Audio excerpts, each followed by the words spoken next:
Amuigh Marcaíocht. Amuigh Marcaíocht a ríis atá tú a líthe.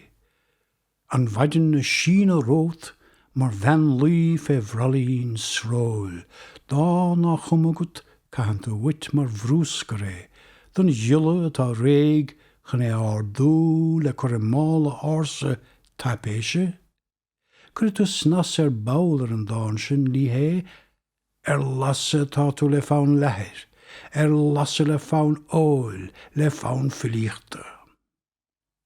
Cad ba hrúig bháisteat sa deire?